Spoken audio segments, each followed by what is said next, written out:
أشهد أن محمدًا رسول الله. حي على الصلاة.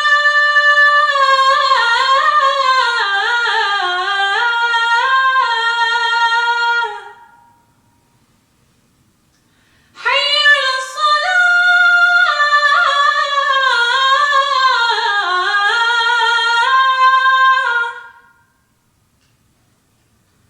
حي على الفلاح.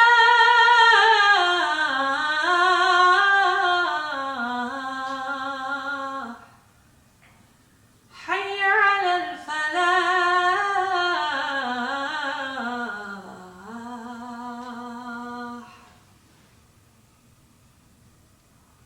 الله أكبر الله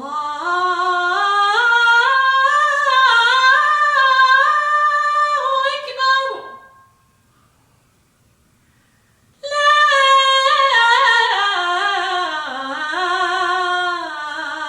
إله إلا الله.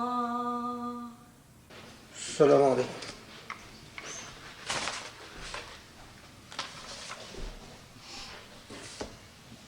الله أكبر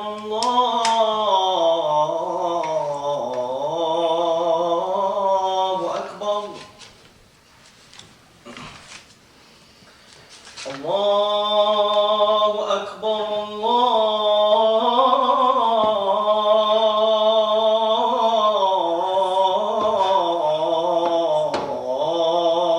الله أكبر. أشهد أن لا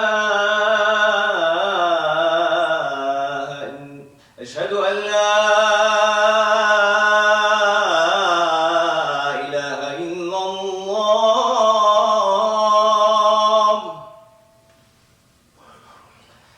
أشهد أن لا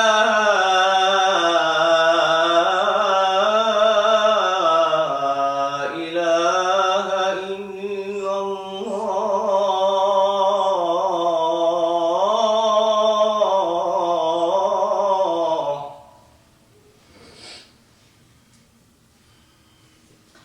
أشهد أن محمدًا رسول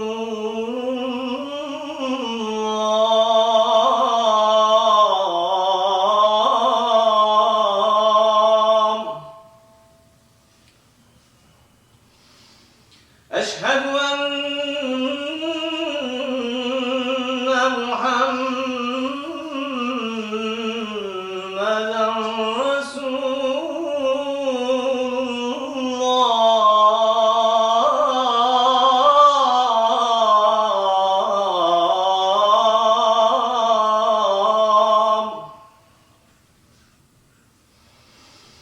حي على الصلاة.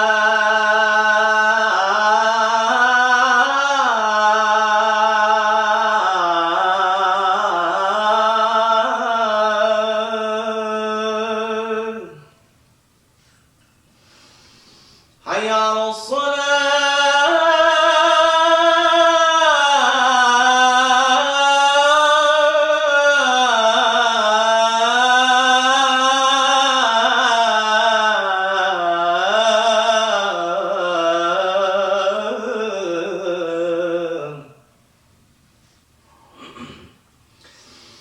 حي على الفلاح.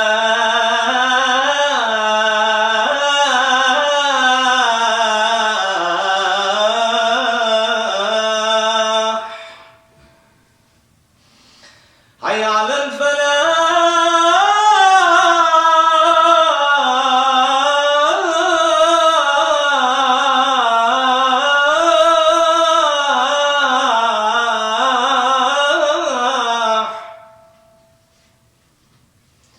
الله أكبر الله أكبر. لا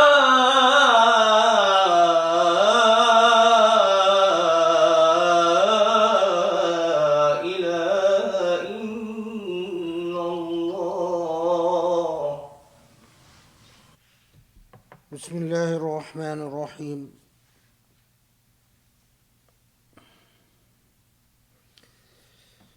بسم الله الرحمن الرحيم والحمد لله رب العالمين ونشهد أن لا إله إلا الله وحده لا شريك له ونشهد أن محمدًا رسول الله وسبحان الله العلي العظيم نؤمن به ونستعينه ونستهديه ونستجيره ونستنصره فإنه حقا من هدى الله فلا مضل له ومن يضلله فلا هادي له ونصلي ونسلم ونبارك على الحبيب المصطفى محمد النبي الأمين المرسل رحمة للعالمين خاتم الرسل والأنبياء أجمعين وعلى آله الأطهار الميامين وعلى أصحابه المختارين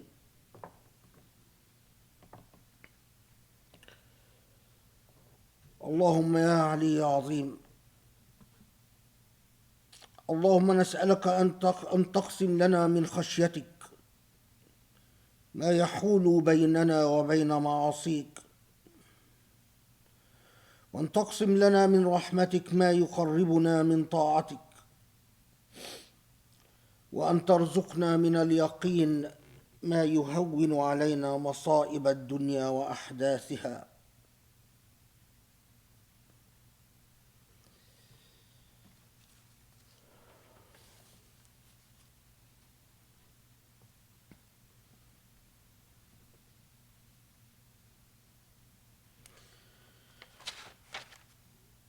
So much of the Quran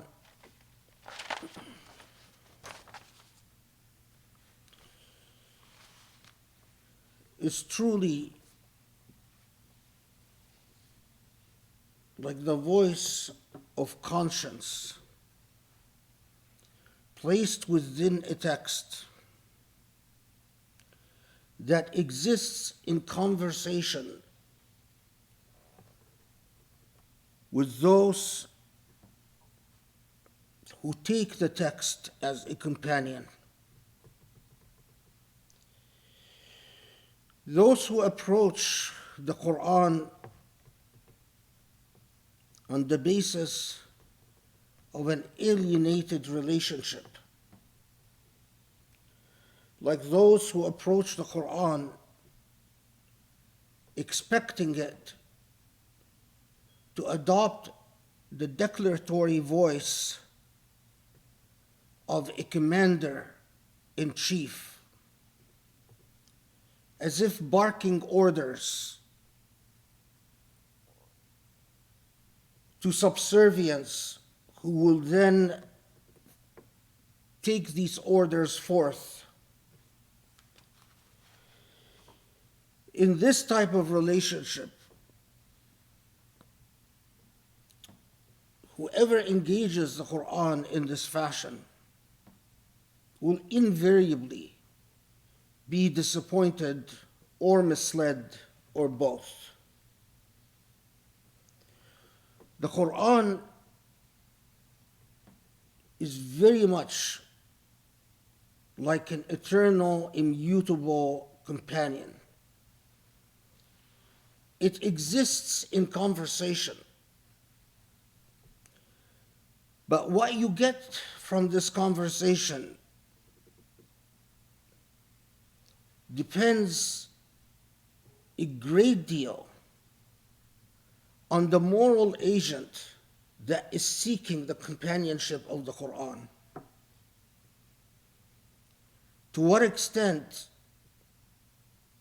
are you at par with your moral discussant?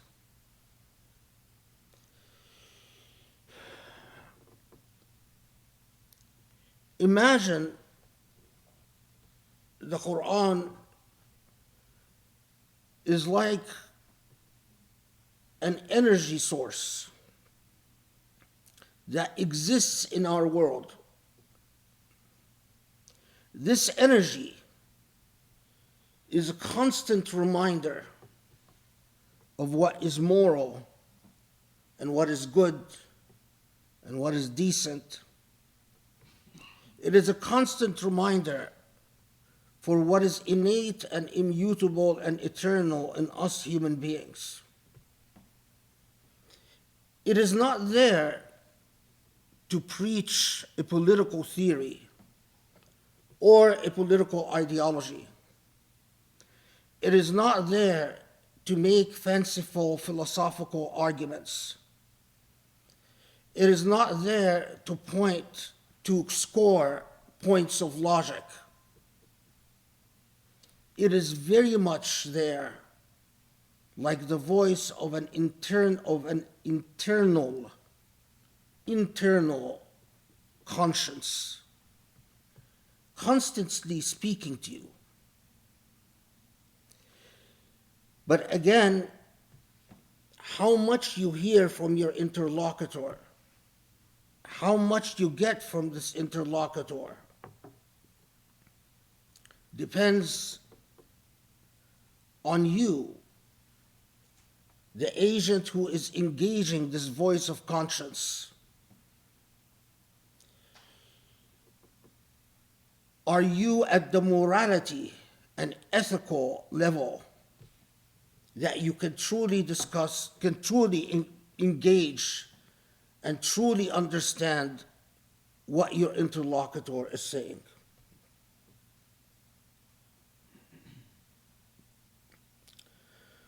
Look,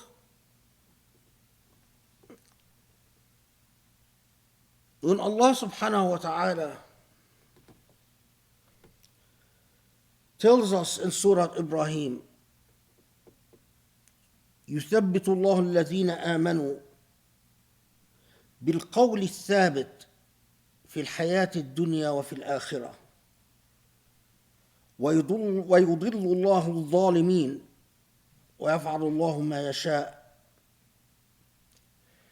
ألم تر إلى الذين بدلوا نعمة الله كفرا وأحلوا قومهم دار البوار. These profound, straightforward, simple, but yet profoundly wise and layered words. يثبت الله الذين آمنوا بالقول الثابت في الحياة الدنيا. How do you engage this? How do you understand this? Allah anchors human beings with what the Quran describes as a qawl thabit في الحياة الدنيا والآخرة. A qawl thabit. It could be translated as the trenchant, solid, unwavering, unchanging, reliable word in this life and in the hereafter.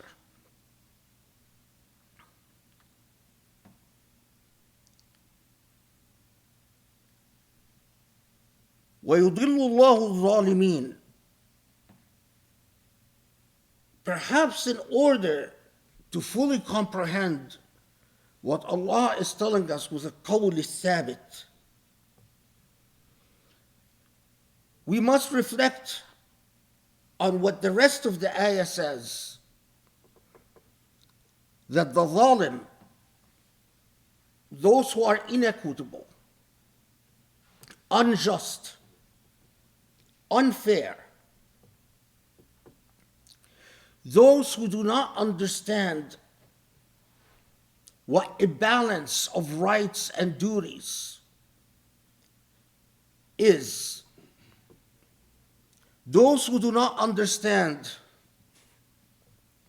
what it means to exist in a world that is merely an extension of the breath of the divine. That all life is but a breath of the divine.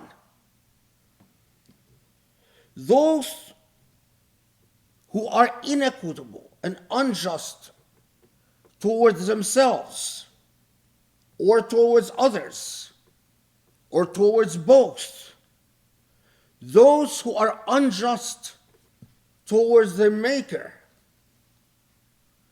well, these people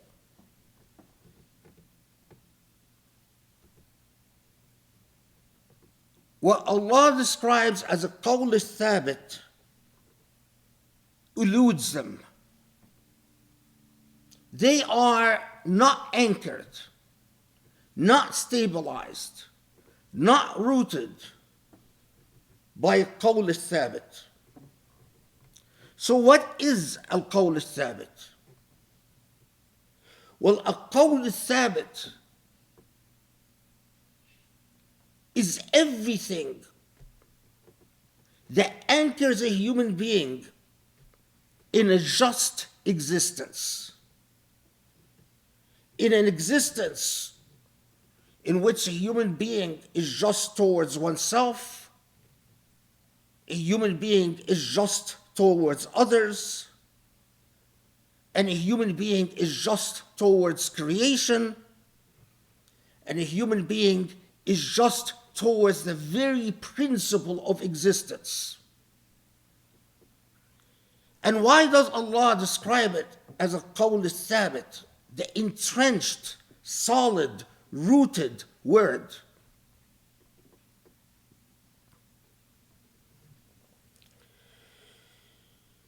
Because it is so easy for human beings to engage in all types of delusions of morality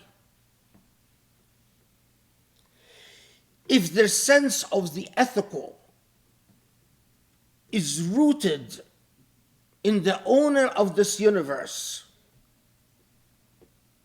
Then the ethical chases after human beings, holding them to account.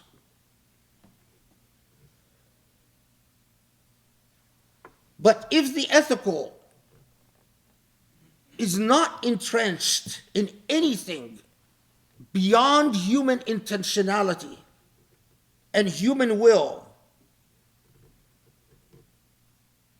then human beings force the ethical to become a malleable tool in their hands. Recently, I was reminded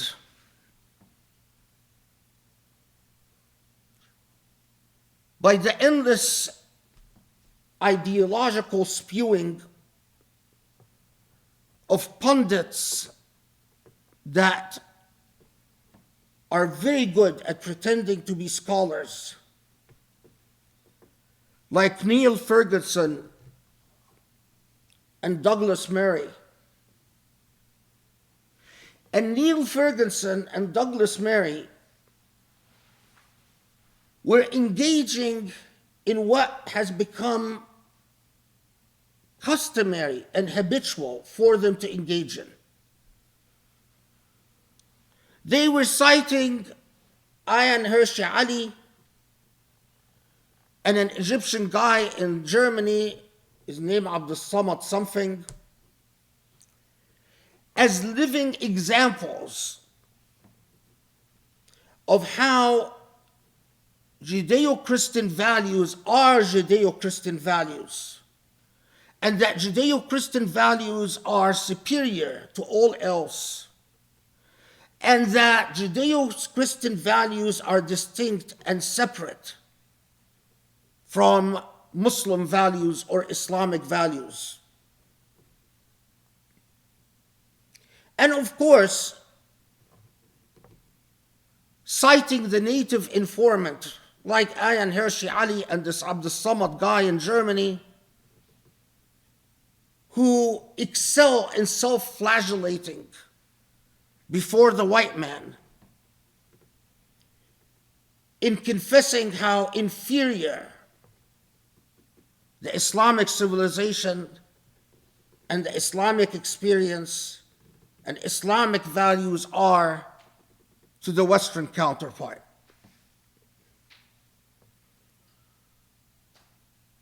But what Ferguson and Douglas Murray were concentrating on is their insistence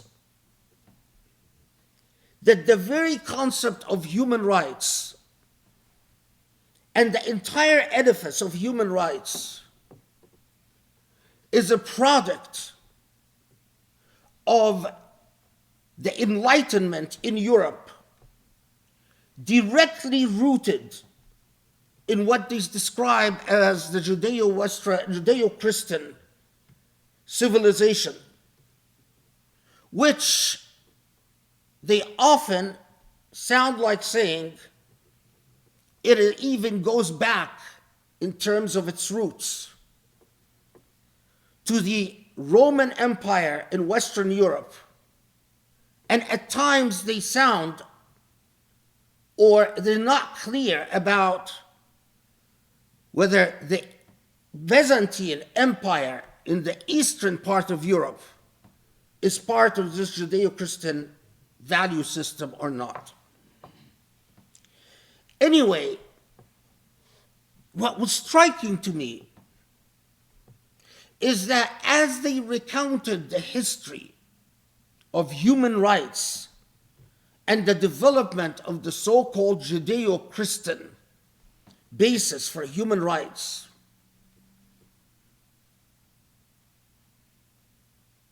the most obvious, clear, paradoxical point consistently eludes these so-called intellectuals. In the entire narrative of the development of the concept of human rights were never rooted in anything beyond what the white man owes another white man. To be very explicit, at the very time of the historical narrative they adopted, when they are talking about the development of basic values like individual liberty, freedom of speech, due process, rule of law, all these values that were being asserted, when they were being asserted, were only extended from the white man to another white man. The irony of all ironies, that at the same time you discoursed about human rights, you were literally engaged in a worldwide genocidal program of total obliteration of native cultures from the Philippines to South America to North America to North Africa to West Africa to Sub-Saharan Africa, to the heart of the Muslim world in Jerusalem. Yes, you spoke about human rights all the time, but rule of law never extended to those people that you dominated and you cleansed and you obliterate it. Freedom of speech, yes, you've developed it as an abstract concept, but it was never extended to the people that you dominated, you colonized, and you obliterated. Individual liberty existed only in lands long settled by the white man, but it never existed for the numerous cultures that you dominated, ethnically cleansed, and ultimately, in many situations, thoroughly obliterated.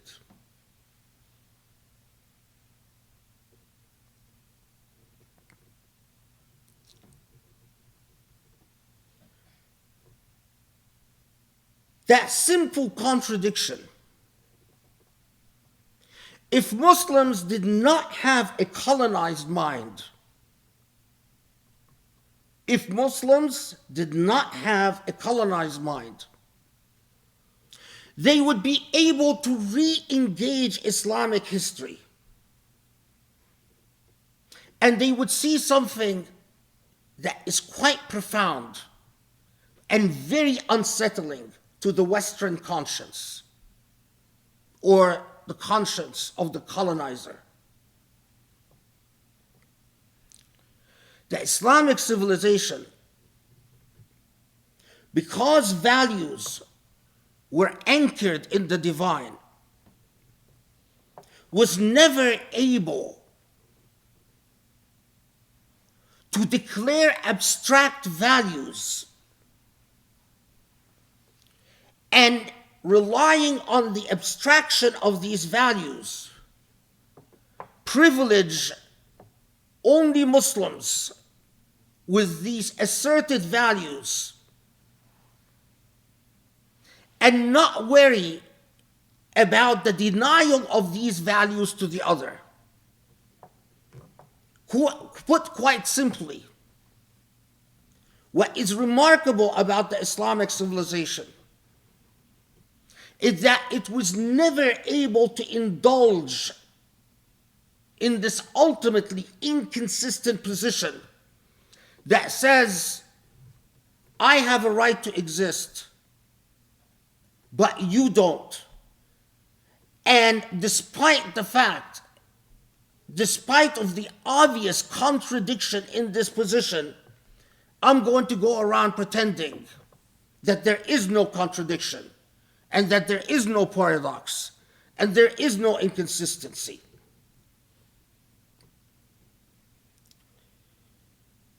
If Muslims were writing their own history, they would realize that the Orientalist myth that Muslims only extended rights to the people of the book is simply historically inaccurate. Look at everywhere in the world where Muslims existed as a dominant civilization. Have they succeeded or even tried very hard or even tried at all to obliterate or cleanse countercultures? Look at Islam in Africa. Tribes that relied on a mythology of multiple deities, despite Islamic dominance, existed from pre-modernity to modernity to post-modernity. The only time they faced total obliteration was under the so-called dominance of Judeo-Christian values asserted by the colonial West. and a deeper dive in Sharia, you'll discover that Muslim scholars and jurists bent backwards and forwards to say that we do not have the right to obliterate cultures that are drastically and diametrically opposed to ours, even if these cultures were animists or idol worshippers. This is a historical fact. It's undeniable because you find it on the ground. But the truth is, Muslims are not in ownership of their history. And so even something as clear and glaring as the paradox at the heart of the thesis of Western values, that while talking about individual liberty, while talking about the rule of law, while talking about human rights, the clear truth of the matter is that white Europe only extended these rights to other white Europeans, but not to the world that Europe colonized and dominated and controlled.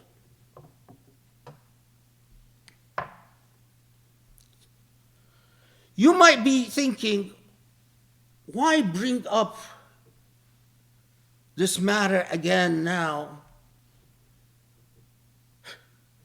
The reason I bring it up now is that we continue living in this basic paradigm. While the white civilization, the so-called Western civilization, continues to talk about human rights, individual rights, rule of law, look at the way that the same civilization reacted to a huge portion of the Muslim world when people in the Muslim world dared to dream of autonomy and self-determination. Look at the extent we went to support the Algerian military in quashing and destroying the democratic aspirations of their own people.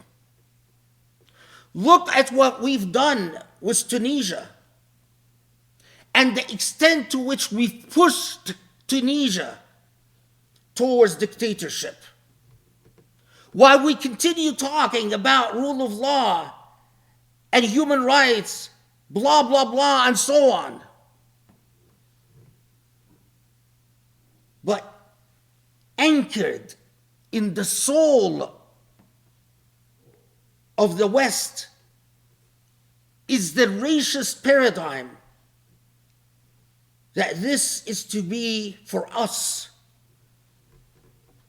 But for them, oh, that's a complicated matter.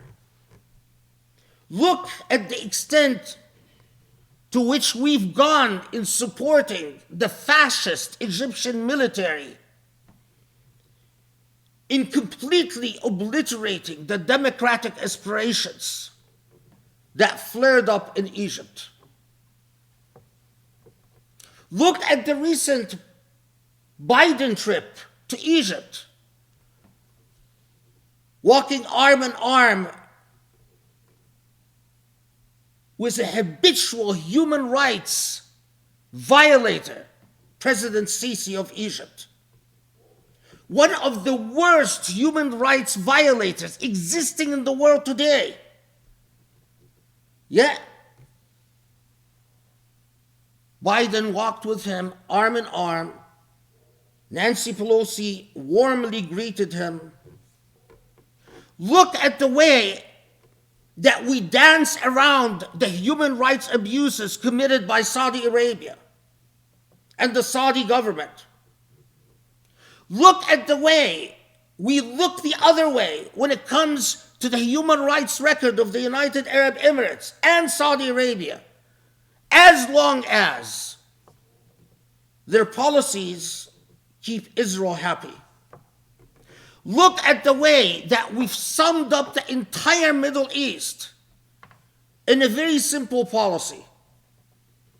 As long as Israel is happy, we don't care how you treat your own people. In fact, when you act to obliterate the concepts of rule of law and individual rights and human rights, we will celebrate you as being authentically Islamic, authentically true to yourself, and authentically different from us, because we're white and we're of a European stock, and democracy and rule of law and human rights is uniquely ours.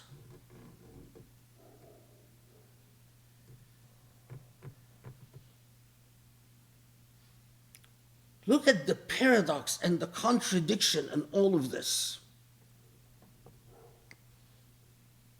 In the same Surah Ibrahim, when Allah, right after telling us that morality is indivisible and ethics are indivisible, and that they anchor people in this life and the hereafter,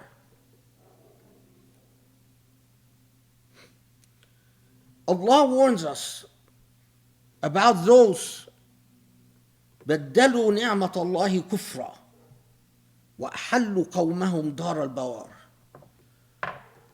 This moral companionship tells you about a systematic and consistent problem with humanity. Human beings, when they forget the anchor of ethics and morality,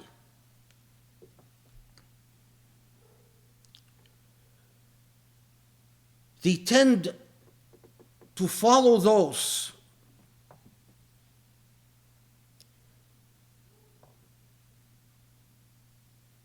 who turn Allah's blessings on their head.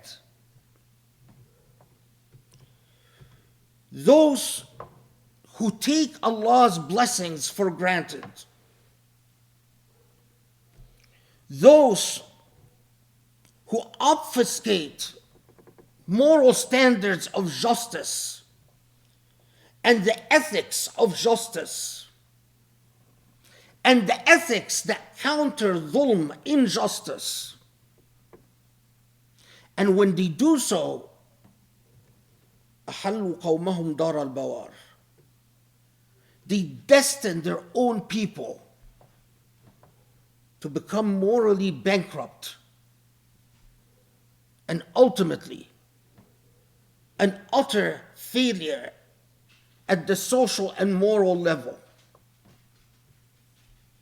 Look at, despite the fact that the paradoxes of the white civilization and the contradictions of the white civilizations are so clear, so undeniable. Wherever you turn, you find Muslims unsure of their own values as Muslims, unsure of Allah's message, unsure of the moral companionship of the Quran, unable to hear the voice of the Quran, unable to engage the Quran as a moral interlocutor, unable.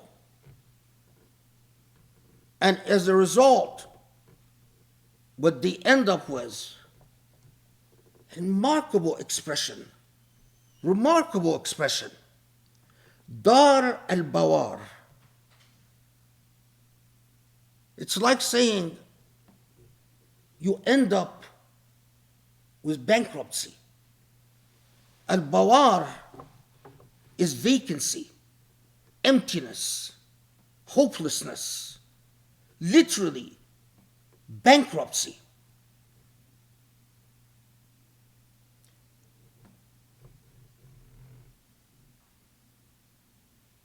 Literally becoming morally bankrupt, as so much of the Muslim world is today, because they allowed themselves to be colonized, and they allowed themselves to be confused by their colonizer, and allowed themselves to forget the ways that Allah has anchored them in ethics and morality. And as a result, they've ended up in Dar al-Bawar, in bankruptcy, in nothingness. أقول قولي هذا واستغفر الله لي ولكم وأسأل الله يستجب لكم. بسم الله الرحمن الرحيم. الحمد لله رب العالمين وسبحان الله العلي العظيم. اللهم صل وسلم وبارك على الحبيب المصطفى محمد يا رب العالمين. The world is a classroom. The world is a classroom which you can learn so much as if Allah is the teacher in this classroom. Just recently,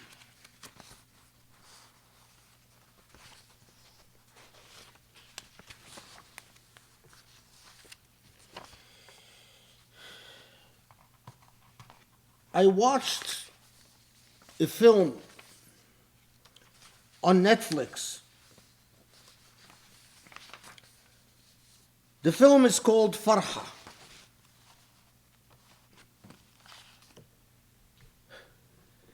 The film documents what someone anchored in the truth already knows very well. A Palestinian village with a 14-year-old girl. The 14-year-old girl dreams of going to school, of getting an education.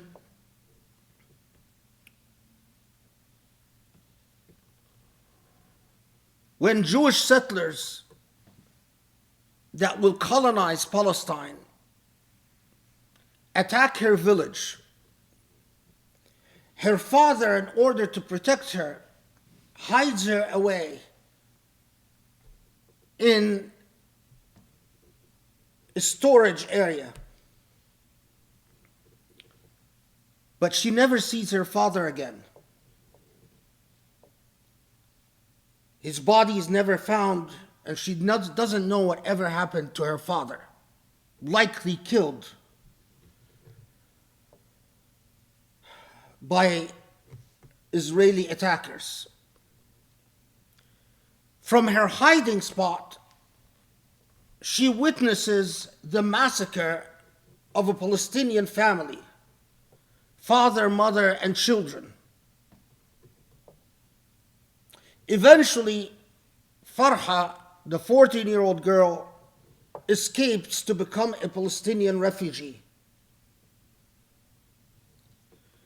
Those of us who grew up with Palestinians know that there is nothing exceptional about the story, nothing remotely rare. We've heard from old Palestinians story upon story upon story of ethnic cleansing, genocide, massacres.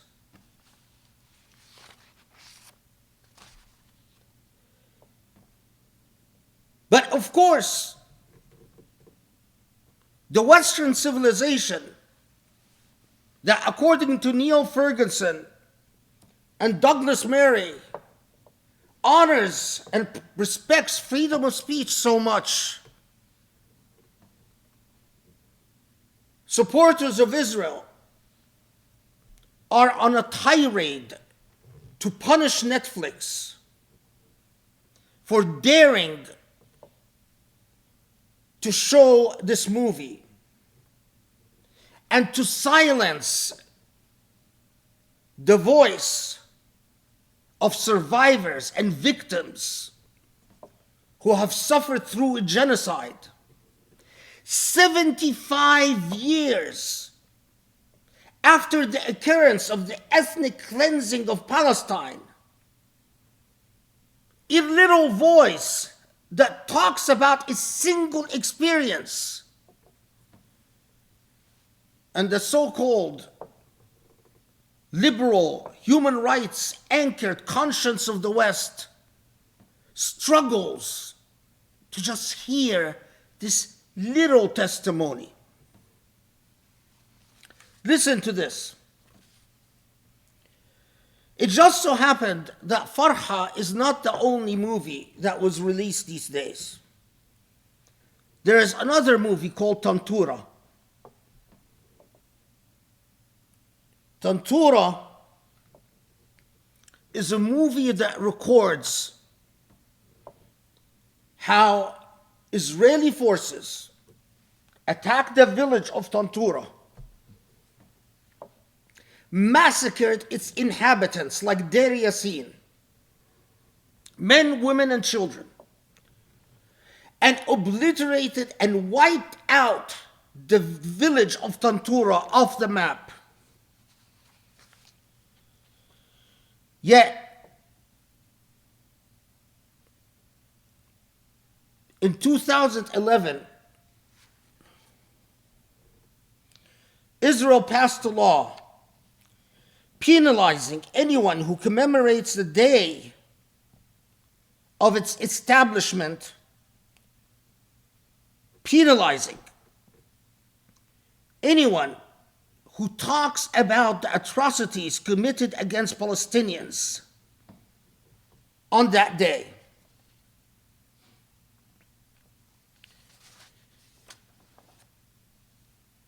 Before this movie, Tantura, was released, the massacre of Tantura and the wiping out of the village of Tantura was committed by a brigade called the Alexandroni Brigade, belonging to the IDF.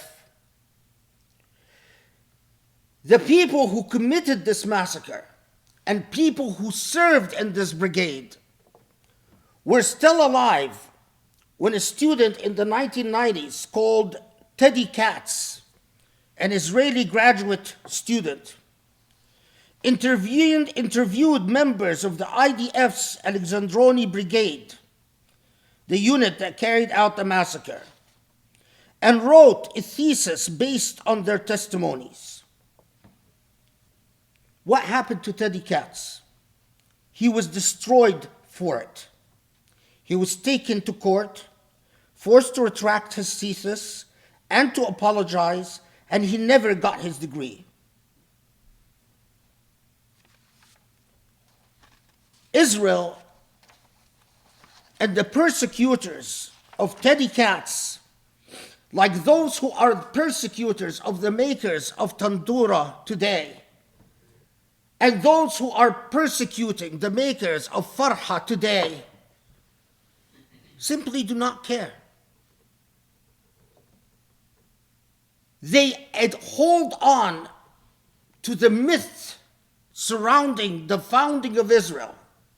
Somehow, nearly 1 million Palestinians, after living on this plot of land for 1,000 years, chose to leave on their own. That's the founding mythology of Israel. And despite the fact that the evidence of ethnic cleansing is undeniable, overwhelming, they simply do not want to know. As one person told the making of Tantura,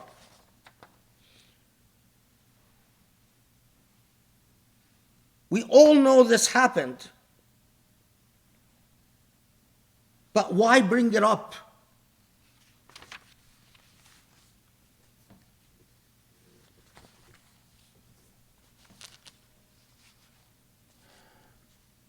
So, it is okay to silence history. It is okay to suppress the rights of the indigenous voice when it complains about the brutality suffered under the colonizer. And that's not inconsistent with Western values. And apparently that's not inconsistent with freedom of speech, individual liberty, rule of law. It is okay to censor the voice of the oppressed, but somehow that doesn't detract from the purity of the values that the West claims are its own.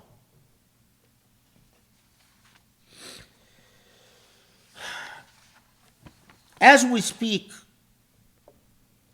Israeli authorities arrested the prominent Palestinian activist Isa Amru on Monday after he posted a video showing an Israeli soldier throwing an Israeli activist to the ground and then punching him in the face in the city of Hebron in the occupied West Bank. Before he was released, Amru was reportedly beaten at the police station before he was interrogated. His home was raided. Amru is the founder of Youth Against Settlements.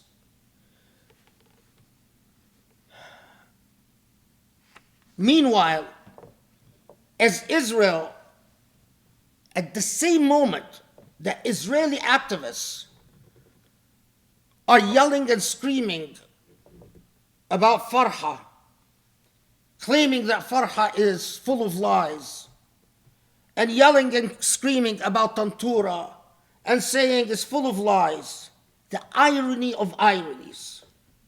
Yet again, in the same week, Israel killed another 2 Palestinian children in a raid of the Jenin refugee camp. What the West apparently accepts as consistent with human rights, rule of law, etc., is that Israel habitually and regularly and without fail, every single week, murders Palestinian children.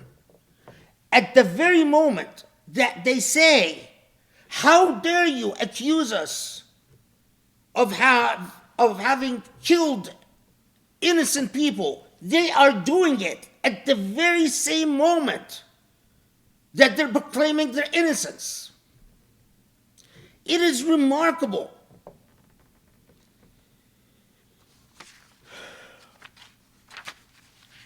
All of this would not be so tragic if at the same moment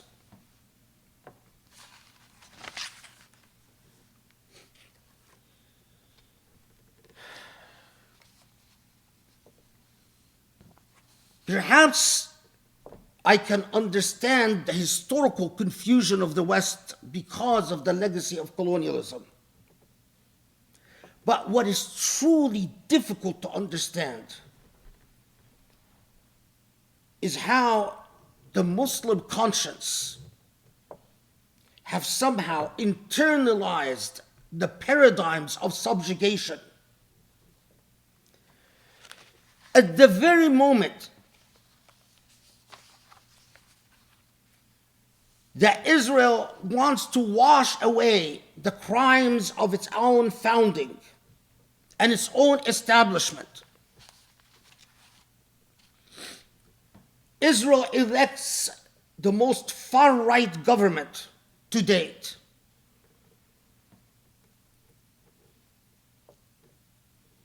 An integral part of this government are representatives of the religious Zionist movement. As I said before, we are only troubled by political Islam, but political Judaism, political Hinduism, political Christianity hardly troubles us at all. This news item, far-right lawmaker Itamar Ben-Gvir was warmly received in the United Arab Emirates' 51st National Day event, where he shook hands. Gvir was met warmly in a warm embrace with the Emirati ambassador Muhammad al-Khaja. Muhammad al-Khaja delivered a speech that can only be described as shameful and disgusting. And Gvir and Netanyahu delivered speeches that are classically what the colonizer says to the indigenous subjugated subject. We are very proud of you because you are playing nice. And we're very proud of you because you are not asserting your rights and you don't care about your brethren and your sisters who are suffering.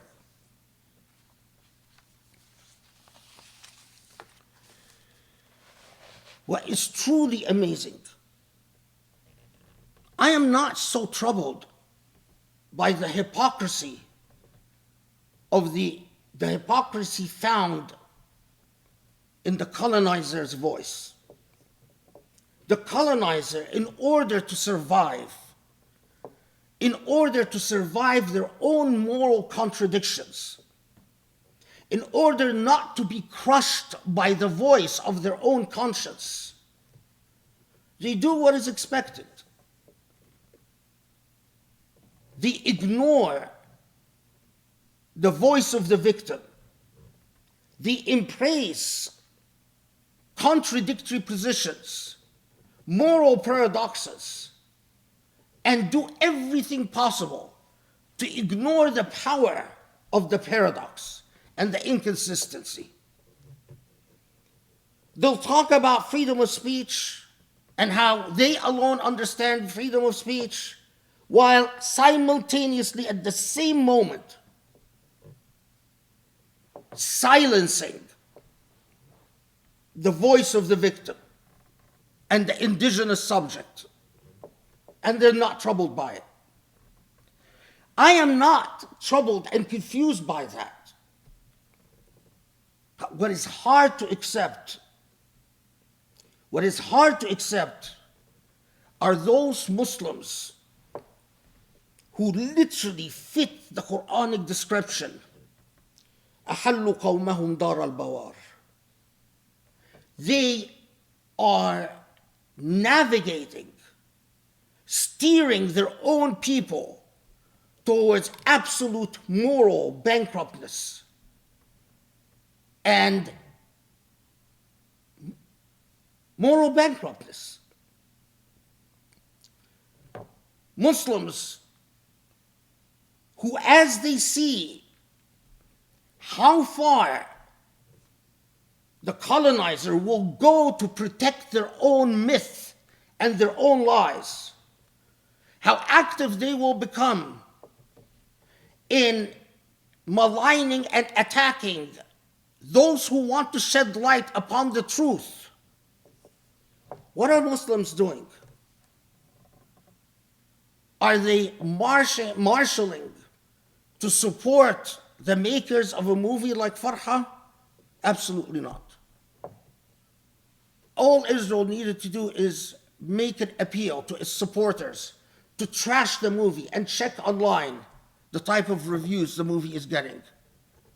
Where is the Muslim counter voice? Absent.